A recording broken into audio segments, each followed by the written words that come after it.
Kaixo lagunak, gaur gure izenaren izkiekin jolas bat egingo dugu. Horretarako folioak behar ditugu eta errotulkia soilik. Lehendabizi jakin behar duguna da gure izena zenbat izki dituen. Orduan, hasiko gara, nire adibidez. A, I, mutua, O, A. Zenbat atxamar ditut? Zenbatu. A ber, nork asmatzen duen? 1, 2, 3, 4, 5 eta 6.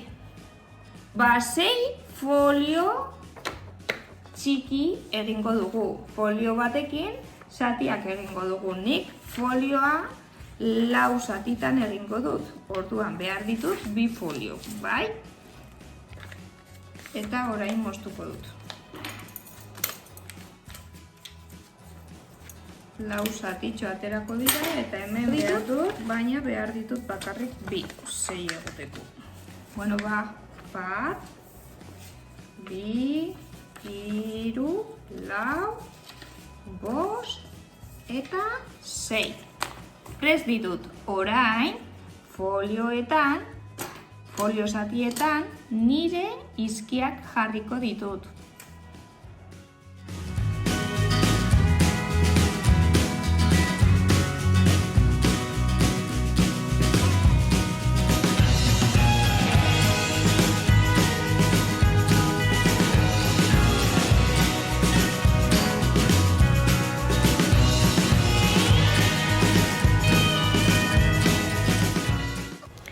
Ikusten duzuenez, zati bakoitzean nire izkiak jarri ditut. A, I, mutua, O eta A.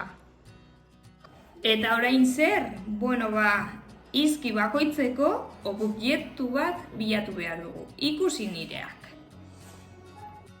Ikusten duzuenez, mahai gainean jarri ditut. Eta Ainhoarena, Aitona eta Asenarioa.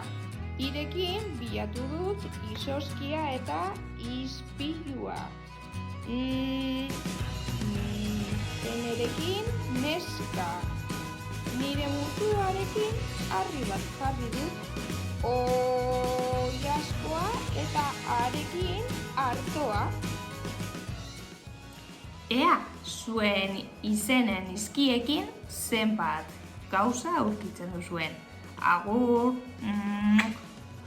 laster arte.